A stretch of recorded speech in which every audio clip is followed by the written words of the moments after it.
We're Awesome. Hi, live. Hey, everybody. everybody. Welcome to the FiveStack. It's so good to be with you today. And a special edition of the show because we have Janessa Goldbeck on the show. Janessa is a former Marine. I think it's the right way to say it. And Marine Corps veteran. That's a better way of saying it. And she's also been very outspoken in the last few days about everything that's going on in LA, about the calling up of Marines, calling up of the National Guard to basically attack in some cases the undocumented immigrants that they're helping remove, but also just to send a signal across the world and across America that they are willing to use, it seems, the Marines and to use the military in a way to quell what they perceive as violence. We'll get into all of that coming up, and it's not the most elegant intro, but Janessa, we want to welcome you to the show. And any thoughts you want to share at the outset about this whole thing, about what's going on in LA right now? Yeah, well, I'm a lifelong Californian. I actually live just south in San Diego, and I was stationed here in the area twice as a Marine Corps officer. This is a completely unprecedented use of the United States military domestically. I mean, we have seen the president obviously deploy the National Guard against the wishes of a sitting governor, most recently over 60 years ago, and at that point, it was in defense of civil rights activism, not to police Americans who are protesting, in most cases peacefully. So it's a completely inflammatory use of the National Guard, completely unwarranted deployment of United States Marines into the streets, and I'm looking forward to chatting more about it with you. Yeah, me too. I'm looking forward to hearing from you, just not because of your service and your time in the Marine Corps as a Marine Corps veteran, but for all of you just joining us. Janessa is also the CEO of Vet Voice Foundation. She's also a senior advisor to Vote Vets, and your your Substack titled "A Republic, Not a Regime" at janessagoldbeck.substack.com was incredible. And I want to get into that. And I also want to let everybody know you're in California. They literally just arrested California Senator Alex Padilla. I don't know if you saw that. That just happened in the middle of a Kristi Noem press conference. I mean, it's absolutely insane what's going on down there. Just to correct everyone, was he arrested because they say he was detained and forcibly removed? I mean, maybe that's just semantics, but I don't think he's currently in custody. Is he still in custody? I believe he was just arrested during Kristi Noem's press conference for asking questions. Yeah. Okay, we'll keep following that. Sorry to interrupt you, Janessa. Go ahead and react to that. I was just going to say, I think all of these actions taken together. Well, one, just to zoom out, it's really important to note that the memo that the Trump administration released to authorize the federalization of the Guard, that memo doesn't name Los Angeles. It doesn't name California. Basically, what it says, in their estimation and reading of the statutory authority, which many legal scholars think is incorrect, illegal, and unconstitutional. But they're saying in that memo that the president has the right to deploy U.S. forces, federalize the Guard in any city, in any place, for any amount of time. So that should be extraordinarily concerning to every American, regardless of your political affiliation. That is a complete affront to the civil liberties that we've come to expect here in America. Can I ask you? Can you separate those for me, Janessa, real quick? Because there's a lot of gray area. Not a lot of people like nuance or education when we're discussing these kinds of things. But explain to me, because he seems to think there's this fight right between Newsom, California, Karen Bass, and the White House and everybody associated with MAGA and the Trump regime. That Donald Trump ultimately has the power to be able to send people like you, your former colleagues, anywhere he wants, anytime he wants, within broader America, to do anything he wants. Can you explain that separation for me? And if he actually does, because there's so many lines that get blurred on social media where, he's the president, he can do whatever he wants. He's got absolute immunity. He's the most powerful man in the world. But he doesn't, does he? No, I mean, not according to our Constitution. Now, this president seems intent on remaking the Constitution and reshaping the way that laws have been interpreted, or just ignoring them altogether. But we have a law in this country called posse comitatus. It prevents active duty military from doing domestic law enforcement. We do that for a reason. You see military in the streets in third world countries that are the tool of dictators and despots. And in America, the military is supposed to remain apolitical. I served with Marines and sailors of all different stripes, all different backgrounds, like all different political affiliations. And yes, we do talk about our politics when you're like in a hole in the ground, cold, wet, and you're talking about the events of the day. But it doesn't matter what your politics are because you're aligned around a certain mission and your commitment is to the Constitution and the values enshrined within it. What the president has done by sending active duty Marines into the streets is basically said that, posse comitatus out the window. We're going to use these folks as, domestic law enforcement. I mean, they haven't specifically said they're doing domestic law enforcement, but, there's a saying in the military that perception is reality. When you see uniformed, armed Marines in the streets, like that definitely feels intimidating. And that's the point. The point is to intimidate American citizens. The point is to, especially in blue cities and states. And I think that, all of this taken together is an effort to reshape the entire military as a domestic tool of power and control for President Trump. Mm-hmm. In your training, when you get taught about the posse comitatus law, is that sort of such a big part of your oath and part of your service creed that you couldn't imagine actually doing this, going into civilian environment and then using your power as a military force against the civilians that you're supposed to protect? It seems such an anathema, and it must be so difficult to such dedicated service people. Yeah, we're actually not taught about posse comitatus at all because the likelihood of Marines being deployed into American streets is so low. I mean, wow, that's interesting. This is so unprecedented. That's something, for lawyers to think about. But there's a whole chain of command that occurs when, we're talking about not being political, not being partisan, of course. And that's why what's happening is so dangerous and upsetting. What happened at Fort Bragg is so dangerous and upsetting to see that the soldiers standing behind the president were pre-screened for their political affiliations. They were encouraged to act in political manner. Like, that is so disgusting to me. It is so alarming. It is exactly what the president wants, is this image that the entire military thinks the way he does, that they all believe him, they're all behind him. And I will tell you, that is absolutely not the case. I've heard from the men and women who are still in over the last few days who are, seeing me quoted or on like a live or something like that. And they've reached out and said, obviously we are prevented from speaking publicly because of the Hatch Act, which is a law that prevents federal employees speaking in partisan manner or politically. But they're so horrified. They're horrified for the perception of the military, the apolitical nature of the military, the ability for the military to recruit going forward from people who might have diverse backgrounds or opinions, and also for the safety of their soldiers, of their Marines who might be forced to deploy into these cities where they're put, in direct conflict with people who are understandably very upset about the kidnappings and raids that are happening in their communities. So it's just all around a really bad look and really bad for morale, readiness, and our national security. So a couple questions. Janessa Goldbeck joins us, CEO of, hang on, let me get this right again, Vet Voice Foundation and senior advisor for Vote Vets. She's a Marine Corps veteran. She is awesome. Her Substack is really good. I encourage everybody to go to it. But you said something in your latest post. And, I've seen some active duty National Guard members, some active duty Marines speak up on social media, say, hey, dude, we did not swear an oath to you. Your loyalty test is bullshit. This is not how the Marines, this is not how the National Guard, this is not how military is supposed to be used within the shores of the United States of America. And you put something in your tweet, and I wanted to connect it to a question that I had for you. And I'm just reading this from your Substack, janessagoldbeck.substack.com. Everybody should go and subscribe. To veterans and active military personnel, you understand this better than most. You know the difference between a lawful order and a political stunt. You know what it means to swear allegiance to the Constitution, and you know what it means when leaders begin using your uniform to intimidate civilians, not protect them. Now, beautifully written. I've heard a lot of people that have been in your situation that are Marine Corps veterans, Army Corps veterans, people who have served in the National Guard. What are you? I guess the question I want to ask, and it's probably not going to come off right, but are you expecting some people that are in active duty who might get the call, no King's Days this weekend, to not listen to their commander in chief, to not listen to those orders? because in your warning there was no call to action. And I know you can't do a call to action telling, former colleagues and people in active service, hey, don't obey those orders because they're unlawful. But there's such a huge gray area there. And I wanted to know what the call to action is and if there will be any.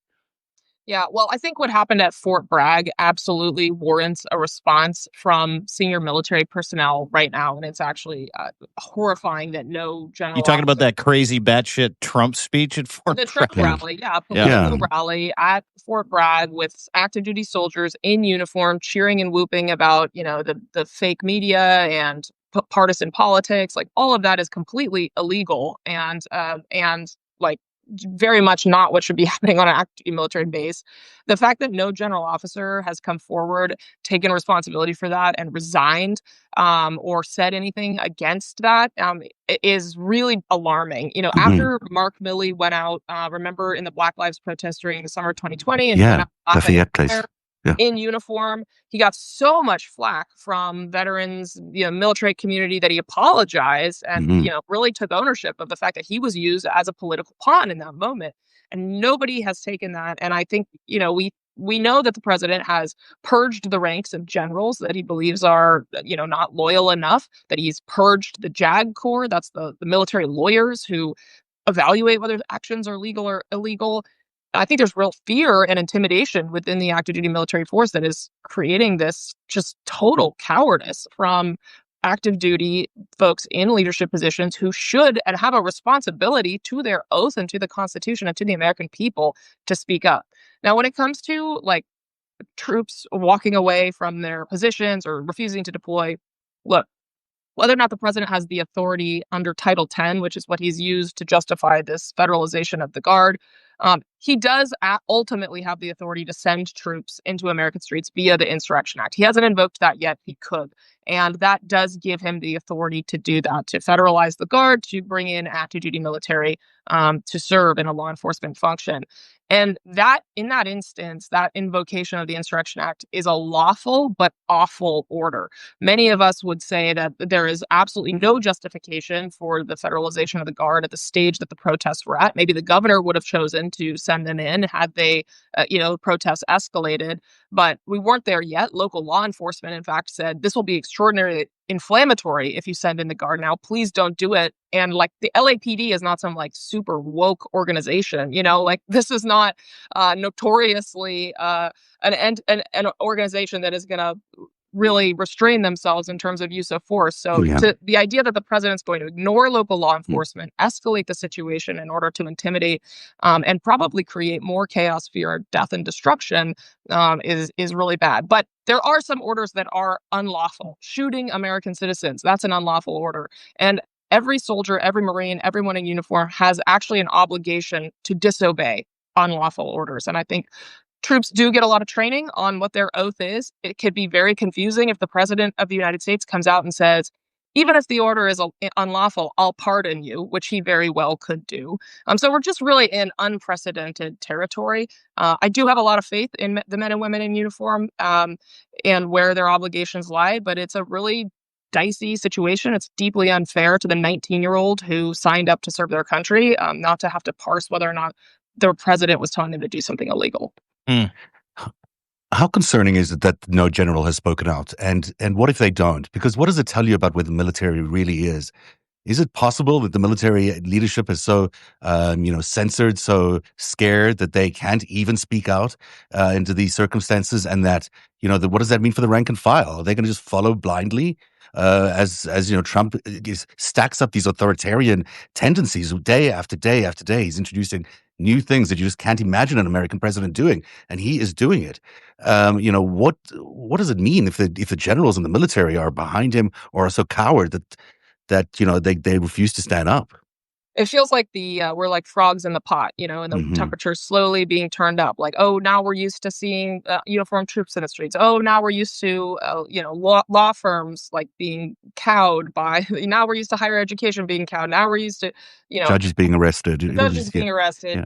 U.S. senators, California senators getting their asses kicked at a Kristi Noem press conference. Yeah. I mean, this is this is the first 4 months of this administration, right? Like, we're not even years in.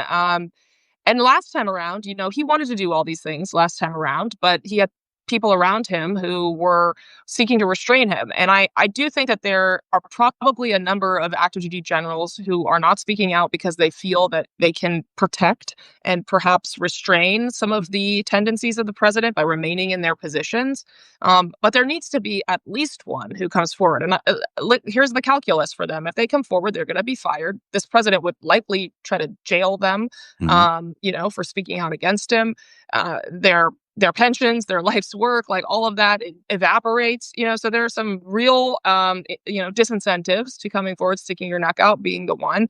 But I think about my colleague, Lieutenant Colonel Alex Vindman, who works with us at that Voice Foundation. And folks might remember him from the first Trump administration. He was the officer who reported Trump's perfect phone call to Ukraine. He was driven out of the military. He had been completely nonpartisan before, never spoken politically about anything, driven out of the military, sort of left twisting in the wind by his friends, his colleagues, his peers, was a pariah. And so that was back then when there was even still, I think, more sort of skepticism about Trump. Now, a lot of people have left or are not there this time around, loyalists and accelerationists in charge of these various agencies. It's a really scary situation. So question, you like Pete Hegseth? No, honestly, Wow. what do you think? How should I answer this? As a woman, as a gay woman, as a woman who had a combat arms job, as a Marine officer, as a human being, as somebody who wants the Secretary of Defense to not be a Fox News host, who has some experience balancing a budget. I mean, geez, the list goes on. A drunk Fox News weekend host, by the way, not even a full-time guy or sober. So there you go. Yeah. Because I listen, and the reason why I ask, and obviously a tongue-in-cheek kind of little fun question to break up the interview a little bit because it's a really intense time. But incompetence, the word kakistocracy comes up a lot. And the second that he named a drunk weekend philandering piece of shit Fox News co-host, the Secretary of Defense, Lloyd Austin, this statuesque man who spent his life in the military, standing there going, what? And then the second they unloaded every single person that wasn't, quote, a Trumper, I thought, my God, they're going for broke, right? Like they are going to do everything they can and everything they can to militarize, personalize, and militarize the United States military for their own gain and purpose. I thought it would take 2 years. It's taken 4 fucking months. Pardon my language. Number one. So there's that. I would love your comment on that. And the other thing I wanted to talk about as a gay woman, as a woman who's served her country, I want to know how you feel about the comments, and I see it all the time. There's a guy in my timeline, I told him to go fuck himself, and he's like, Canadian military we don't need gays and wokes. What we need are cold-blooded men. And I'm like, you got to be fucking kidding me, dude. Yeah. Like, what year is this? But as someone who's proud to be a member of the Marine Corps, proud to be someone who stands up with Vote for Vets, with other veterans and organizations that support veterans, whether you be gay or straight, that kind of incompetence and that kind of meanness and that kind of anger, I would love for you to comment on it for us today, Jess, if you can. Yeah, I mean, Pete Hegseth's version of the military belongs in like a 1970s comic book. It's like it is so outside the bounds of the reality of today. I mean, it's like he's got this little boy's vision of what the U.S. military is, and the fact of the matter is, there's a couple of things I want to say. One, women have served in combat and combat arms positions for the last 20 years. America has been at war in the Middle East. Whether or not we were legally there, there were women getting hit by IEDs on convoys, or women returning rounds downrange when they were attacked. There were fighter pilots in the sky. So all of this, question has been settled. There have been women graduating from Ranger School and serving as tank officers for the last 4 years. So for Pete Hegseth to make up all these claims now that this is somehow damaging the military when these people have been serving with zero incident, doing their jobs, in fact, having in many cases to outperform their peers because of the expectations or biases against them, is just so incredibly frustrating. And to have somebody who has no real leadership experience to speak, making these claims and saying these things that are denigrating our service members who are actively serving right now is disgusting. Secondly, I was one of the first, I was in the first class of officers, Marine Corps officers that could serve openly. I was actually at Quantico at my basic officer. Amazing. when Don't Ask, Don't Tell was formally repealed. And so I was able to serve in a way that just brought my whole self to the game. I didn't have to look over my shoulder. It really changed nothing for me, but it changed everything, and that I could just serve as myself. And there were truly, so many people lost their careers. We kicked out so many people who served honorably. And the same thing happened last week with trans service members who were told by their government that they could serve openly a few years ago. We lost people who had been serving, 18 years of service, who were combat professionals, snipers. I met a colonel last week in Washington, D.C., who was kicked out of the United States Marine Corps after almost 20 years of service, recipient of combat awards. And these are people who were told by their government it is okay to be open about who you are. They did, and then they were ripped out of the service. This is also all happening at a time when we have a recruiting crisis in this problem, because most American young people, and men in particular, are unqualified to serve. So I don't know who Pete Hegseth thinks we're going to be sending up against, the millions of Chinese soldiers and Russian soldiers that are training and waiting for America to gut its own military of competent, qualified, honorable people. But we have such a crisis already in being able to find people who are fit and willing, and to say that we're not going to accept people, we're going to actually rip them out of their careers because of who they are, is despicable, and it is harmful to American national security. Well said. That's a Thank beautiful, Yeah. the point there about being the first of the deployments that didn't have to do the Don't Ask, Don't Tell. That's really a remarkable thing. Can you talk a little bit more about what that was like? You said you were able to give all of yourself to the service. Can you talk a little bit more about that? Yeah, I mean, people always ask, what was it like to be a woman in the Marine, as a Marine officer, or a gay woman in the Marines? And the reality is, it was almost kind of an advantage, because I had the Marine Corps is the most male-dominated branch of service, less than 10% female in the branch. So most of my peers were men. And I'll tell you this really quick story. This is still at Quantico, so it all happened kind of recently. And we were doing something called a field exercise. So we were wandering around in the woods of Quantico, looking for another platoon to try to attack them. And I'm walking around with a guy who was, grew up in the Deep South, golf pro, popped collar, very conservative. We've been out there for 3 days. We are talking about our girlfriends. Both of us at the time were trying to move in with our respective girlfriends, and kind of the challenges about that. And we're connecting, we're bonding. And, he looks over at me at one point, and at this point I'm carrying a 240 caliber machine gun. I have paint all over my face. I have a dip in to try to keep myself awake. I'm disgusting. I have this haircut. And he looks at me, he's like, Goldbeck, I thought all lesbians were the same. And I was like, what do you mean? He's like, I just always thought of lesbians as super butch. And I looked at myself in a moment. And I was like, I don't how could I be even butcher? Yeah. And what he meant by it was a clumsy use of his words, but what he meant was he didn't know anybody who was gay, and he didn't he thought they were different than him in fundamental ways that could never be overcome. But here we were able to share this experience, and then we went up back to our training, and living in filth and all of that. So I just think it's one of these a perfect or a better world is a world in which everybody brings their best self to the table and feels open and unburdened to be able to, share things about themselves and their perspectives because of their differences and where they're from and how they were raised. And this administration, Pete Hegseth in particular, I think wants to bring us back to a time where everybody had to fit a specific mold and be a specific thing, which meant we were only seeing the world through this tiny little narrow window, which isn't good as a life philosophy, and certainly isn't good as a national security strategy. Mm-hmm. And the intentionality of it all, the Harvey Milk decision to try and remove the name of that vessel is so criminal. This is, and what the message that sends out to any gay or lesbian or teen who wants to maybe join up and be in the military, it just says don't come. It's also it was intentionally petty and cruel. They did it during Pride Month on purpose. That as much. Harvey Milk was a sailor, and he served his country. He was murdered for who he was, and it meant a lot. It meant a lot. That ship was commissioned here in San Diego, and a number of people that I know who served during Don't Ask, Don't Tell, who were kicked out under Don't Ask, Don't Tell, or who lost loved ones in the AIDS crisis before the government really acknowledged what was happening. they were there, and that it meant to see in the faces of people what it meant to have themselves seen, to see their service Yeah. recognized through the naming of that ship. Um, that's the type of thing we should aspire to inspire in people's hearts and minds, to inspire future service.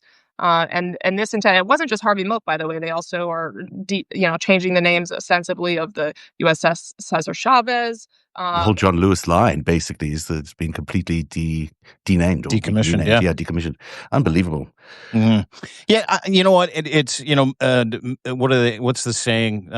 Cruelty is the point, right? And that cruelty is, and I would love your thoughts on this. Janessa Goldbeck joins us, CEO of Vote for Vets.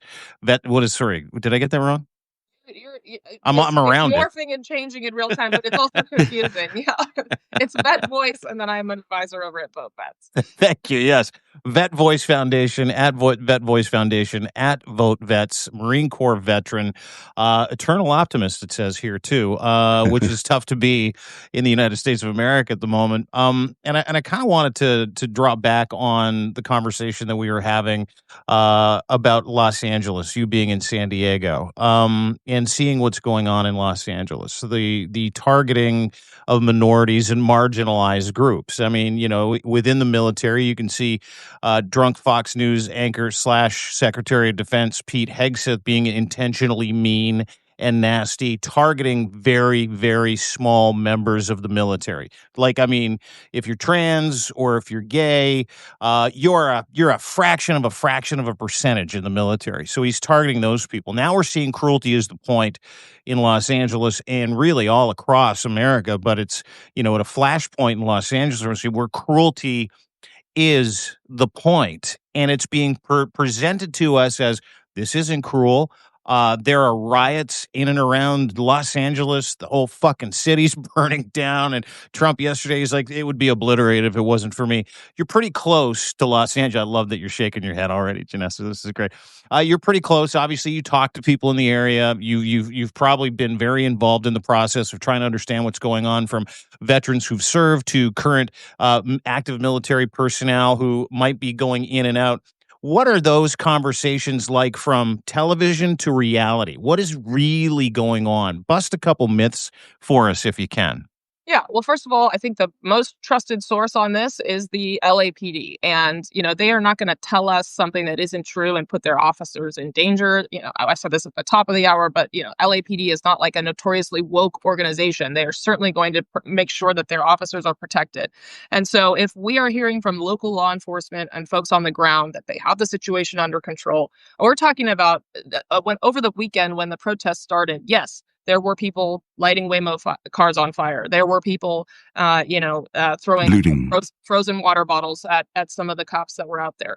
But that is like not a surprise moment for the LAPD. There have been much bigger protests, much bigger riots, and they are trained in de-escalation. They are trained to police through moments of crisis and protest. And this was a 2-block radius event in a city of tens of millions of people. Okay, so now, since then, the protests themselves have been absolutely peaceful. I mean, there's videos of like soccer moms walking around. There's a bunch of reverends praying. Yes, there are bad actors who are going to take advantage of any moment to try to sow chaos, confusion, rob, loot, whatever. We saw some looting over the weekend. But again, this is Los Angeles. Like, the police department has the means to assist and deal with this situation. When you are in a law enforcement capacity, when you are wearing a uniform and your job is to serve and protect, you are thinking about how to de-escalate, or you should be, how to de-escalate the situation. When you're sending in active duty infantry Marines whose primary mission is to close with and destroy the enemy, that is not a de-escalatory position. That is incredibly incendiary, it is inflammatory, and it is designed to provoke more protests, more violence, more rioting, so that the president has the pretext to deploy more troops. And a pretext to enact the Insurrection Act, right? That seems to me where he's going. I mean, MSNBC was reporting yesterday that ICE has been plussing up in other blue cities like Portland, Chicago, Pittsburgh, and the intent, it seems quite obvious to me, is to conduct enforcement actions that are very aggressive, these snatch and grab raids, rounding up people regardless of even immigration status. I was going to say regardless of a criminal background, but now there've been multiple instances of them rounding up people who are American citizens or here legally, and do these frightening things, wearing masks, not doing things in accordance with rule of law or the rights that American citizens and people who are here have. And so I think the intent is to step up enforcement immigrations in blue cities and states, create there will be a necessary protest in response to that, and then use that protest as pretense for more troops on the street, get us all used to seeing that insurrection act, and now we live in a militarized state. Are you hearing anything about agitators? There's rumors about, former Proud Boys, former J6ers. Obviously, there were specific reasons for those pardons.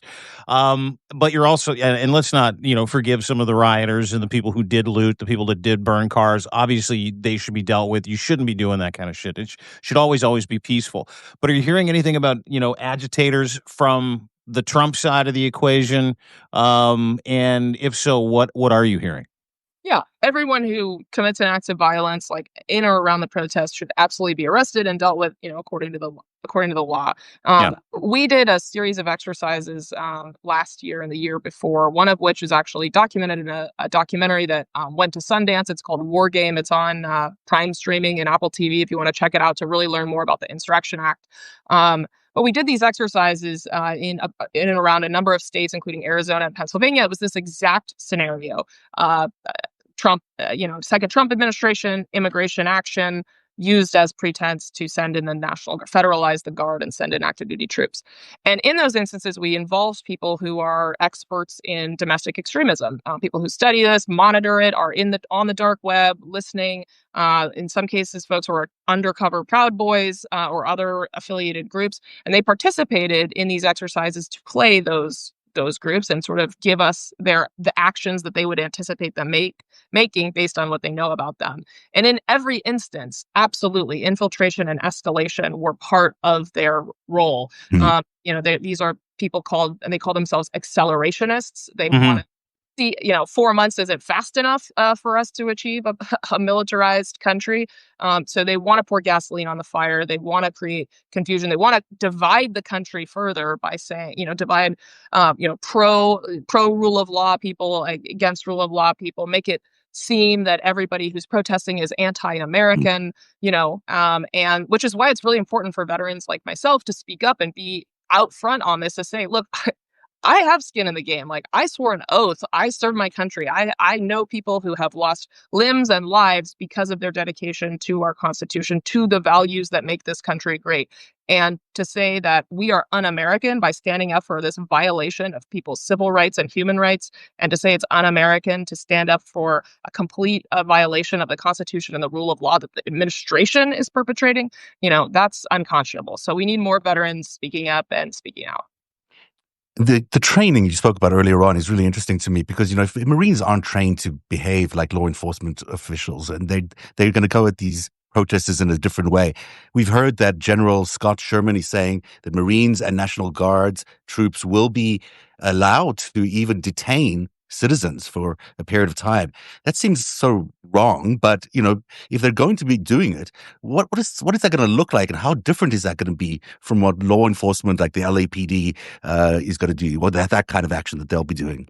Yeah, again, we're in a pretty ambiguous place right now, because without the invocation of the Insurrection Act, the military should not be allowed via posse comitatus to do law enforcement functions. And right now, they're saying that the military is only there to protect federal buildings and to supervise and provide protection for other federal law enforcement entities to do arrest, detention, etc.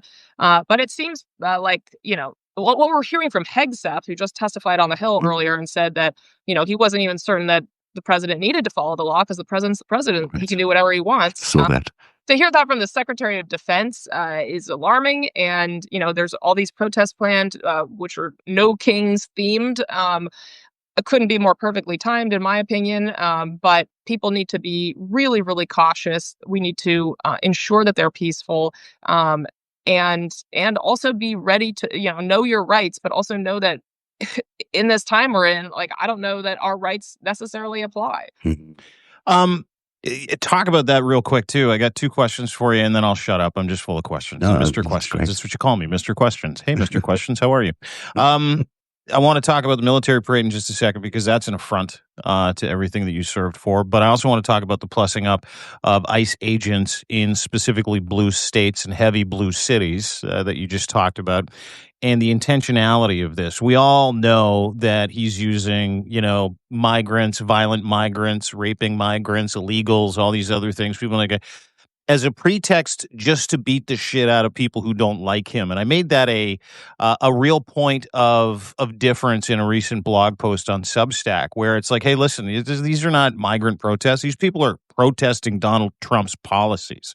They're protesting him, and they're being whipped up, and they're also being gaslit on every major state-sponsored news channel as rioters. I saw Rudy Giuliani, that sweaty mess, the other day, do a thing like a Twitter Spaces live where he was talking about more riots are planned this weekend. 1,800 riots are planned this weekend. That's what he called them. And I would love your thoughts in some of the conversations you had with other veterans as to and your expert opinion. You're an expert when it comes to national security. You're an expert when it comes to warfare. You're an expert when it comes to psyops. That's what you do. That's who you are. Yeah, you're welcome. I'm just blowing you up like crazy. Psyops, but To me, you are. To me, you are. You get it. Well, like much better than me at psyops. I only do psyops with my kids. Hey, guy. makes me pretty good, probably. Yeah. Not bad. Yeah, I'm pretty good at it. They're good boys. But isn't that what this is? Like this isn't a violent migrant invasion. This is Donald Trump painting it as such to legitimately start beating the shit out of people in America who know how wildly unpopular it is because they hate him. This is a page straight out of the Authoritarian Playbook to divide Americans, to pit groups against each other, and to go after the most marginalized people who have the least rights.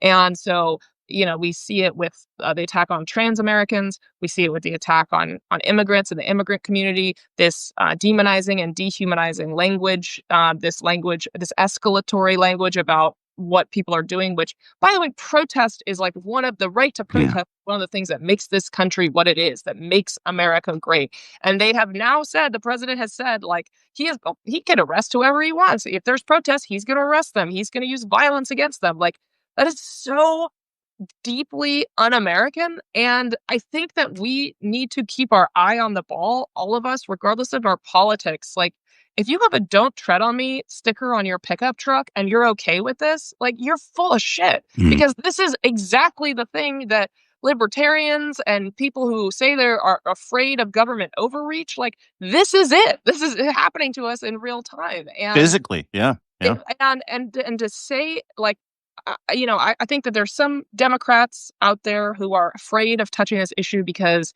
they know that there's a lot of Americans out there who want us to have safe and secure borders and have a legal immigration system that works. Well, you can believe all those things and believe that immigrants who are here have a right to due process. Like, that is a right that everyone has. We are not a country that is supposed to just be snatching and grabbing people and sending them to other countries where they're not even from. You can believe in a strong border and having an immigration system that fairly evaluates people, and that if you have a violent criminal background, that you should not be here in this country, especially if you're here illegally. Like, all of that can be true, and you can believe in the rights that are enshrined in our Constitution and Bill of Rights, that we have due process, that we treat people like human beings, that we don't suppress protests with violence and intimidation. And the fact that there hasn't been a loud, coordinated consensus on this Democratic Party is unconscionable to me. I mean, it is like, we need courage. And in this moment, like, cruelty, I don't think, is the point. Cruelty is the tactic to create fear, to make people feel that they are powerless. And so they just sit by while this continues to get worse. And we need to see courage. We need to, all of us, have courage to be able to speak out, to, whether that's on social media or standing in the street, whether it's calling your member of Congress and demanding that they are standing up, or working to vote them out in a primary if they're not, standing up and being loud enough on this. But, like, this isn't going to go away or get better. This is only going to get worse, and it requires all of us to speak up. It absolutely is all Also, about the fear, right? I mean, they really are trying to cower Americans and to, yeah. suppress any kind of dissent and to suppress any kind of individual expression of freedom or thought. And so, if you're a Marine and you're out there and you've got to, faced with this, maybe an order, I don't know, you get orders to say detain this person because this person is, protesting. I guess I know that's not a crime, but they can do that, and you don't want to. What do you do in that situation? And you're surrounded by other Marines, you're surrounded by potentially other law enforcement. Everyone's saying for you to do something. How can you not do that thing at that moment? I think that every Marine, if I were ordered to deploy with a unit of Marines under my charge in this moment, and knowing that deployment is likely lawful but awful, I would ensure that we had a briefing from our JAG on our lawyer on what the rules of engagement were, what a lawful order is and isn't, in particular when it comes to committing acts of violence on American citizens, so that every Marine and sailor under my charge knew what a lawful or awful order was, and if they didn't, that they had the resources to ask. So what resources exist? There is a GI rights hotline that service members can call if they're unsure if the order they've been given is a lawful order. There's also a group out there called the Orders Project, which is staffed by a bunch of retired JAG officers and constitutional lawyers, which are there to help commanders in uniform sort of think through what some of their options might be if they're given an order that is legally ambiguous. But I also think it's really important to remember that, again, these National Guardsmen and women, the Marines that have been deployed, it was not their choice to be there. These are not the types of missions they signed up for when they raised their right hand. And so for folks who will be participating in protest or plan to participate in protest, like, remember that these are your neighbors. These are our sons and daughters who swore an oath to the Constitution and have been put in this position by the President of the United States and his enablers. And that is Mm. where our anger and ire should be directed. I have a whole other, thought about like the DHS and how they're operating over there, but the uniformed service members who are there, this is not the mission they signed up for. So please, I just encourage everyone as we're protesting, that we keep our priorities straight in terms of where our anger, disgust, and frustration should be directed. Oh, brilliant. And I want to talk about a little bit of an action plan too, and then we'll get to the parade stuff. But you talk to vets every day. I'm sure a lot of them are pissed off, disgusted, disillusioned, embarrassed. But with No King's Day happening on Saturday, and again, you can go to my Substack and check out all the locations and get all the information, deanblundell.substack.com. But with that happening on Saturday, what advice do you have for veterans who want to get involved and want to stand up for habeas corpus rights, want to stand up for their brothers and sisters, and want to stand up for the average American citizen who's currently being kettled by this regime? I would say that veterans have a responsibility and a real leadership opportunity in this moment. In a very divided country, veterans are one of the last groups in our society that have cross-partisan respect and appeal. So people of all political stripes respect veterans. There was a Pew Research poll earlier this year that showed that the military and veterans are in the top two most trusted groups in America. And so that is a lot of clout to have. That means that we have a lot of responsibility. And in this moment, our voices should be at the forefront. So if you're planning to attend a No Kings protest, bring an American flag, wear your veteran gear, be out front, talk to the organizers, ask how you can be helpful in sort of shaping the message to make it clear that this is, like I said, we have a lot of skin in the game. We took an oath, and now is the time to stand up and be heard. And reputationally too, it's the reputation of the U.S. military is being dragged through the mud because of this man and his incredibly stupid regime and cabinet, and what's going on in the United States of America. And again, this weekend, the No Kings thing coincides with D.C., where there is no protest. Donald Trump yesterday said if there is a protesters, they're all going to get their asses kicked by the military and the police, which was really nice of him in a press conference the other day. But what do you make of this birthday party? I'm going to use the terms little dick energy military parade. For real. No, I 100% endorse that message. Look. Yeah, you can use it anytime. It's LDE. He's got a serious case of LDE. Yeah. The U.S. Army is celebrating its 250th birthday. That's amazing. That deserves celebration. In the Marine Corps, every year we celebrate our birthday. Each unit has a birthday ball. It's a big deal. We have a ceremony. We eat some cake. It's great. That is typically how we celebrate our service. And the president is using the Army's 250th birthday. Supposedly, this is the reason for the military parade, which, all right, maybe, if we were super naive, we would buy out the gate, except for the fact that he tried to have a military parade the first time he was in office, which wasn't the Army's 250th birthday. And he was stopped by the people around him who said this is an inappropriate use of the military. It's a waste of money. It's going to tear up the streets of DC. And also, by the way, it's like not how Americans project strength. Like, we are have been a walk softly, carry a big stick country. And I'm not saying that we've used our military power for all the right reasons in the past. I'm certainly not saying that. But we don't have soldiers goose stepping through the streets of Washington for a reason. Look at who does. Dictators, authoritarians who want to, have some gaping hole in their self-confidence that they feel like this is how they need to heal it or show that they are big men. And so I think it is a huge waste of money, $40 million plus. And that's just like on the parade. Like, the streets of DC are going to be torn up. The effect of this on the city itself is going to be, I think, pretty tough. So $40 million that could be spent on getting rid of the toxic mold in barracks, could be spent making sure that veterans aren't waiting for months for appointments, making the VA better. But no, we're going to spend it to service the ego of one man, and again to project that this military belongs to him. It's his to control. They all believe and agree with him, which is just not the case. And again, another reason why veterans need to speak out. What do veterans and other military personnel, how do they feel about the parade this weekend? I think, look, I'm not going to lie to you. I'm sure there are some soldiers that think it's cool as hell that they're going to be rolling, down there in their armored vehicle on the Washington Mall. I'm sure there are young soldiers who feel that way, and maybe some older ones as well. I'm sure there are people who think it's cool that there's going to be like people jumping out of the sky and delivering an American flag. But these are men and women who have to train for a particular job. When you're not deployed in the military, you are training to do your job somewhere else. And so we're taking them away from the reason that they joined, from their actual jobs. And I will also say that if you've ever served in uniform, you know that a parade or a formation or a change of command ceremony, we hate doing those things because they require like hours of rehearsal. You're standing out in the hot sun, you're sitting around for hours, standing by to stand by.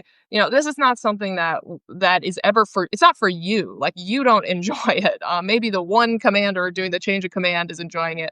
But the rank and file, Marine, soldier, sailor, airman, like, if you know that there's a big parade or ceremony coming up, you're like, oh, God, that's going to be hours and hours of my time that I'll never get back. So, look, the Army deserves to be celebrated. The accomplishment of the soldiers deserves to be celebrated. But this ain't it.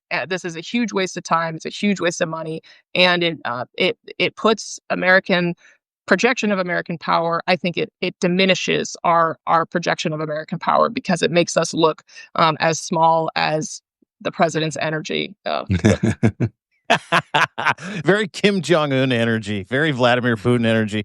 And listen, It's like those guys the little tiny guys that drive the big trucks. It's the same thing. It's like, it's exactly the same thing, right? Little dick energy. You don't have to say I did.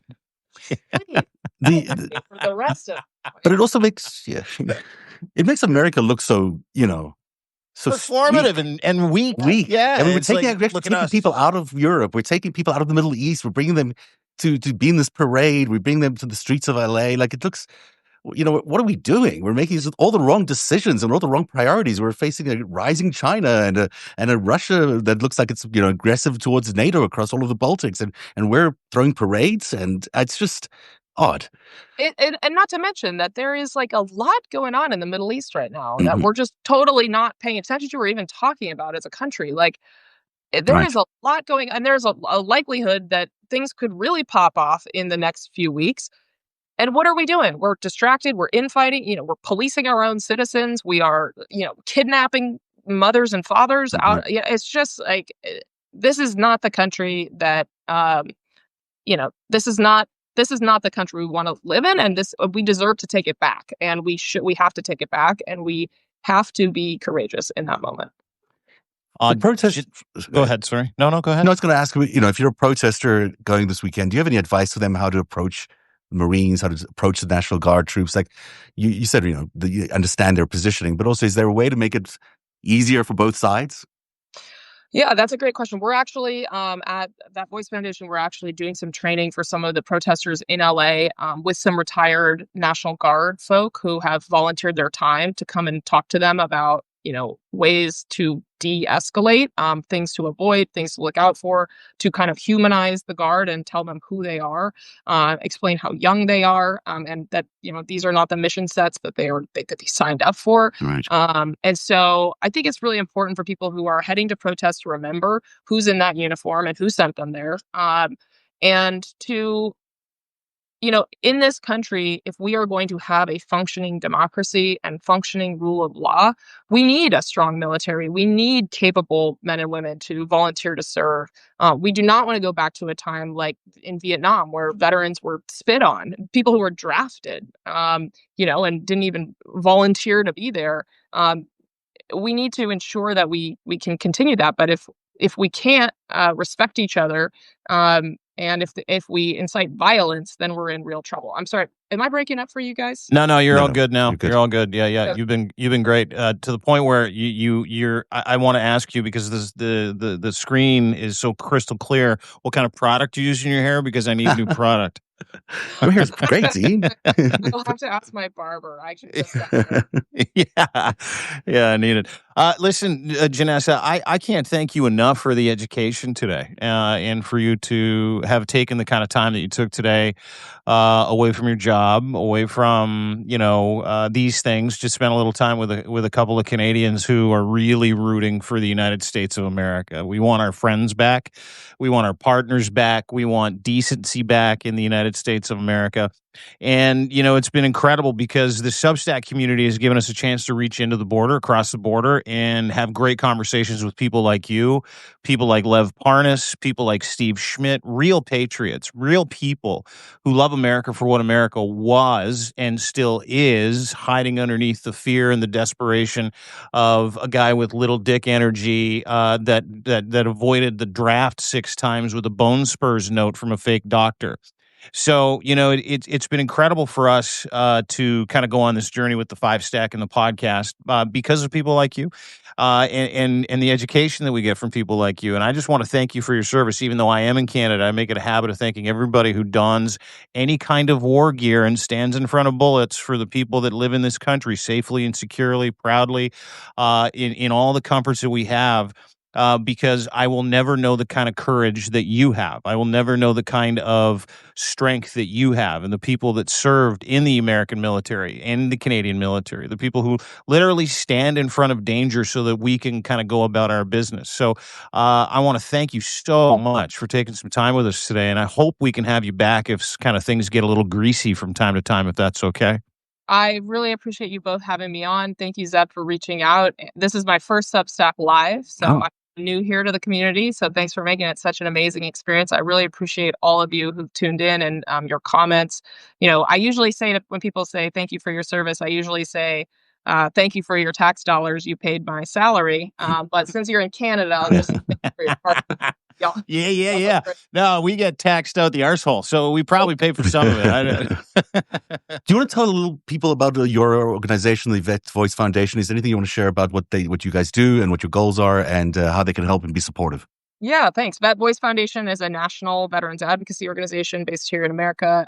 We elevate the voices of veterans and military families on issues that matter. So this is exactly an example of just that. We have over 1.5 million members, and so we're looking to boost those folks, make sure that they're out front, that their opinions are being heard, to influence policy, to influence the news of the day, and to influence legislation. So if you're interested in supporting us, our website is vvfnd.org. I would encourage you to check it out. Vote Vets. My other hat that I wear is a national veterans organization that is a little more political, works to get Democratic veterans elected to Congress and every level of government.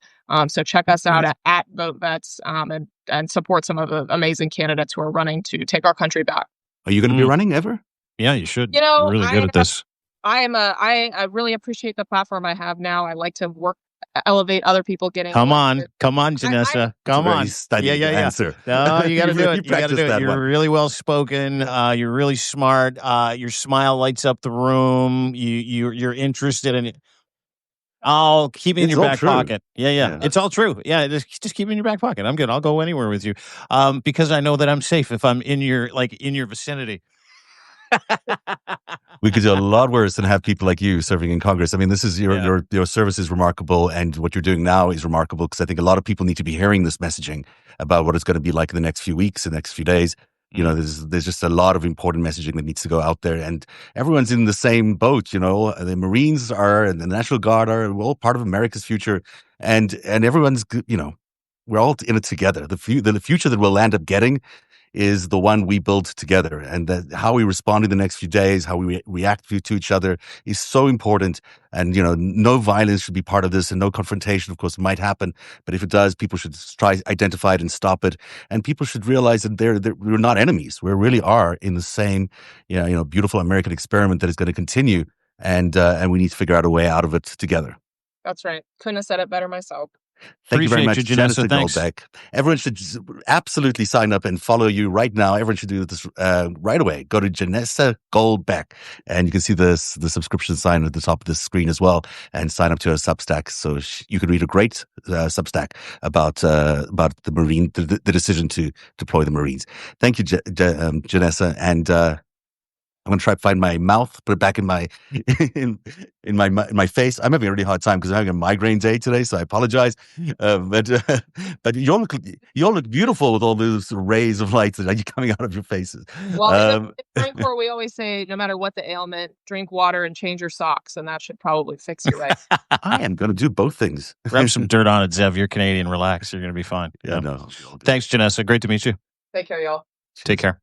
There you go. Janessa Goldbeck. She is smart person. Smart lady. We're going to talk about you. So if you want to log off, that's fine. Oh, there she's gone. Smart lady. Smart human being. Oh my gosh, it gives you so much courage and so much faith and so much good feelings about what it's so easy to think of Marines going along the streets of LA crushing protesters, doing things that are horrible, and of course, that's not what they are like at all. They're the most dedicated service people in the world. They are so well trained. They protect us every single day, every single minute we're alive. They're there for us.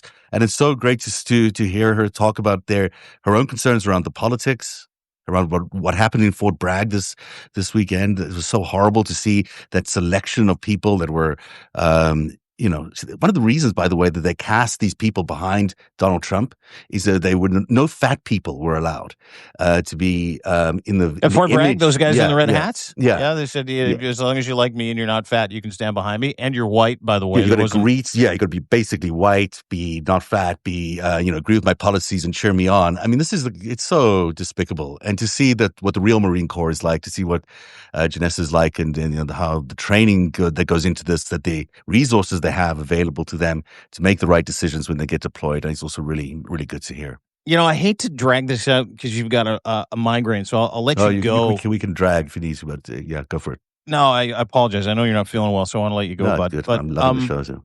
Yeah, it was awesome. It is. It's such a weird. This is so pedestrian for me to say. It's such a weird time, because I really, really, really, really hope nothing bad happens this weekend, because this is a performative time, and this is a performative government, and they'll do anything and go to any great lengths, like you saw with California Senator Padilla getting roughed up and beat up. The DHS has called him an attacker today, and he was just asking a question at a Christine press conference. Sitting senator. They just beat the shit out of him in the hallway. Which is worth a blog post. We'll get that out there, and we'll get the video to you as well. But the thing that really sort of is starting to settle in with me is something that Gavin Newsom said in a tweet. And by the way, that guy's kicking ass. I Mm. love that dude. Where he said everything the administration or the regime does, and I'm paraphrasing, is fiction. And it was because of a Christy Nome collage of 4 different pictures, where in one she's dressed up like a combat marine with night goggles on. Another one she's dressed up like a cowgirl. Another one she's dressed up like an ICE agent. Mm. And another one she's dressed up like an army I know what girl. you mean. Yeah. It's just all iconic. It's like they're just totally. images. And They're we're going to see this massive performance in Washington this weekend. We're watching a masterful fiction performance in Los Angeles, painting the city as a fucking war zone. Mm-hmm. And so I wonder what kind of violent performance we're going to see for them to take an innocuous situation like a protest, or Senator Padilla showing up to a press conference, asking questions, getting his ass kicked, and then getting called an attacker. He's going to attack us. We had no idea who he was. They fucking knew exactly who he was. But the cosplaying in and around the Trump regime, and the fact that anybody believes it, the fact that anybody believes Kristi Noem's an effective Department of Homeland Security secretary, the fact that anybody believes Donald Trump knows fucking anything about anything, the fact that anybody thinks Pete Hegseth is a fucking secretary of the Department of Defense and he's good at his fucking job. It is so clear and so laid bare that all of these people think they're in a fucking WWE episode. Mm-hmm. Like it is unbelievable to watch, specifically from Canada. And so when we see what happens this weekend, how they're going to perform, how they're going to continue to perform. Even last night, Donald Trump goes to Les Miserables at the Kennedy Center. I don't know if you saw this. Yeah. And they literally, and they fucking stack the decks out. They put a whole bunch of MAGA faithful in the Kennedy Center for Les Miserables, because the cast of Les Mis was like, we're not fucking performing for him. So they brought in a bunch of understudies. And then all kinds of people that had season tickets, yearly tickets to the Kennedy Center, gave all their seats to other people, activists, protesters, drag queens were given tickets to it. Yeah. And Trump's in the balcony and he stands up and waves to people before the actual thing starts.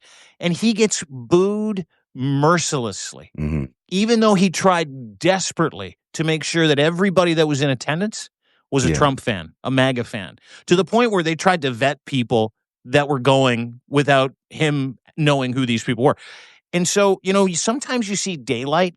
You see the daylight in and around the performances. You see daylight. You see the truth. You see, the real around Donald Trump, which is he is fucking hated in the United States. Yeah. The United States of America cannot fucking stand him. People who voted for him can't stand him. People who put him there now can't stand him. And you're going to see 1,900 protests around the United States this weekend that they're going to physically try to prevent from being on social media, physically prevent from being in the news. Fox News is not going to cover it, and if they do, they'll call them all riots. But I want everybody to know one thing today as we sign off for the FiveStack. It's all fiction. This is a fucking sim. That you're living in Donald Trump's sim. Real America came out at the Kennedy Center last night. Everybody's like, boo, fuck you. That was real. What's going on in LA with people going, fuck you. Tens of thousands of people, millions of people across the United States about a month ago that got together. Now that's doubled. You're going to see 20, 30 million people protesting one man this weekend. And so I'm really interested to see how they try and bury that fiction.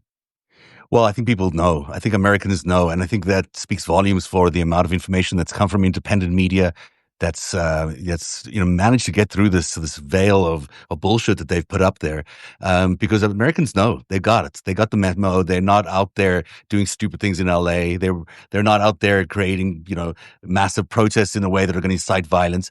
But there will be. I can almost guarantee you, there will be a moment of violence. Some provocateur paid for by somebody, or someone who just thinks this is their moment to be famous, is going to go out there and do something stupid. And the most important thing as we go through these next few days is stop and think about what's really happening. Don't fall for that instinctive, look, they are violent or whatever it might be. Just take that moment to say, let's really understand this. Who is this person? Why is he there? Who is he really serving by creating this violence? Because we've seen it so many times before. We've seen it in other authoritarian states. We've seen it in the United States in the last few years. There will be people placed there to create events. Yeah. And it's designed to draw in the reaction that they're wanting to, they want the Marines in, they want the National Guard in. Don't fall for the violence. Don't fall for it. It's not, chances of it being authentically from the people that they are trying to portray it from is not true. I mean, it's just not going to come from them. And no, and to the point where and this kind of proves your point, is that you've got a whole bunch of police officers, ICE officers now wearing National Guard gear, by the way. You've got Proud Boys and J6ers wearing National Guard gear. Not National Guards. They're not seen as National Guards. They work for this company called HSI. No one seems to know what they are. And all of those people now have been co-opted by ICE. ICE has also been named, as well as Border Guards, same people, HSI. Security for the fucking World Cup, which is coming this weekend, starting in Miami. So you're going to see all these ICE agents that can and will arrest people. They have been. They're the Gestapo. That's what they are. Where it's they can jail you, they can arrest you, they can detain you, and you get zero say in it, and they can do it for as long as they want. This is exactly what we've seen. There's put out a Substack post about it recently, as a matter of fact, today. So please go and check that out and be aware, like Zev says, that you're going to get bad actors, and there are good people that serve in the National Guard. There are wonderful people, strong, courageous people that serve for the Marines. So don't take it out on them. Specifically, don't do that. This is the creation of a state police force. This is really what it is. And, the fact that they're going into schools and using it against kids, traumatizing kids in the way that they're doing is so awful. It's so cruel. I don't understand that part of it. And of course, I know why they're doing it. They want people to stay at home. They want all the kids to stay at home. They don't want anyone to feel like protesting is even viable. And people should protest, of course. But the fact that they're going after kids is just, I don't know. I can't fathom what human being wakes up in the morning, puts on a mask, hides behind a, gear that you can't identify. It goes in unmarked cars and then snatches people off the street and then puts them in detention cells and then ultimately deports them into some sort of, gulag. And this is okay. This is a day's work for this person. It's who are you and how can you live with yourself? I think we're seeing the difference between Canada and the United States in that example too, right? Is that, I think the common sense up here would, if the roles were reversed, Canada was the United States was Canada, you wouldn't have any active duty people going, we're not doing that. Yeah. We're not going to go into schools and arrest fucking 6-year-olds at their kindergarten graduation. You're fucking crazy. We're not doing that. Because then you get reminded of people like Janessa Goldbeck, who is such a, just a central casting, right? She's the kind of hero you want to be celebrating. She's the kind of person who reminds you of, this is what America used to be like. This is what the America that we used to love, the America that used to go in and solve problems for people, the America that used to go in and defeat dictators, the America that used to go in and solve poverty issues or solve inequality. That is the America that we all love so much. And you can see it in her. You can see that in Janessa Goldbeck, there's a person in there who will do anything to serve her country in the right, honorable way, and will do anything to uphold the values of America. And that is what we need to remember this weekend, is everyone needs to go in with that reminder of this is the America we love. This is the America that we really want to survive. This is America that is not what the world is seeing. It's not Donald Trump. It's not the hatred, and it's not the vengeance and the retribution. It's about love and unity and equality and about fighting for the little guy. And I hope everyone goes in with that feeling in their protest that that's what they want to spread, and they want to spread love and spread a good feeling about America, because I think it's going to be infectious, and I think it's going to take over.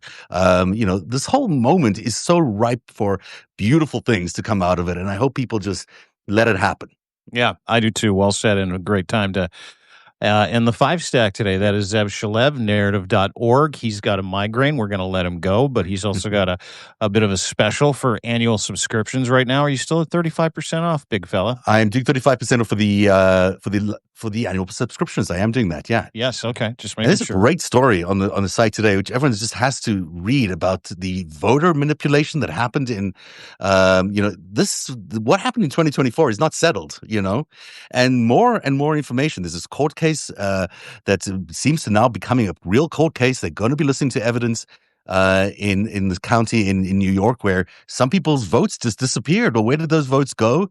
Was there manipulation? It could be. And everyone needs to read this article. It involves a whole lot of players that you just wouldn't imagine to be connected.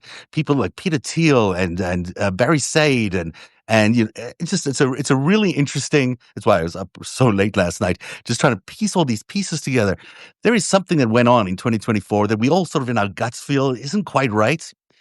That story is beginning to come out. And we're, hopefully we're going to find out some of the answers. Not so we can, we probably can't reverse what happened, but to really understand the events that led up to Donald Trump's victory is really, really crucial. And we're beginning to see that. I can see all the little pieces coming together. These cold cases are going to be very, very important. So everyone should read that article and share it and just start thinking about, how much of a, was 24 really real? Did Donald Trump really win that election? I know he said it a couple times where he's like, Elon rigged the election for me. If it wasn't for his computers, I'd be fucked. Remember that? Yeah, I do remember that. Yeah. I listened to the quote yesterday as well. I was like, I remember the very words that he said. And, it's very clear that they believe they rigged it.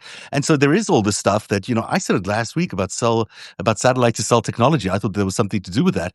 And here it is today. It came out that there's some people who are really beginning to look at what Palantir did and what Starlink did in the involvement of buying this voter company, the ESNS company. I'll get into it in the next Substack and everyone can see it. But this is a very interesting story that's developing. It's much bigger than I think we can see right now, but this is becoming a big story, so everyone should read it. Yeah, they will. And a couple of people in the comment section who just kind of jumped in asking where the article is, narrative.org, NARATIV, not two R's, not one E. It's spelling. It's cool spelling, narrative.org. And you can also go to my Substack where we tear the cover off some of the myths in LA today as well. Really, and I'm fascinated by your piece. I'm going to go read it when I'm done. But really kind of breaking down the myth of the fictional war zone and the lies that are being told by the Trump admin and for what purpose, and really leaned into it a little bit with Janessa Goldbeck from Vote Vet Foundation. And so make sure that you go and check that out today. Again, still 50% off. I forgot. I messed up the date. So it's 50% off today. You make me look so bad. I gotta try to do this 50% thing off that you did. Don't do it. No. I just stay at 35. It's a pain in the ass to go and mess with the settings. I got to change it yesterday. Anyway, I just left it up there. So half price, 1 year, unlimited access, annual memberships, annual subscriptions. Thank you all for joining us, and thanks, Zev. I hope you feel better. I will feel better, and everyone should really check out the Deep Blundell Substack. It's my favorite place to go first thing in the morning. So many amazing stories, and some of them we didn't get to in the FiveStack today. But I'll post them anyhow underneath the video. So, okay. I'm going to say goodbye now. I'm done. Okay, buddy. Bye. Bye.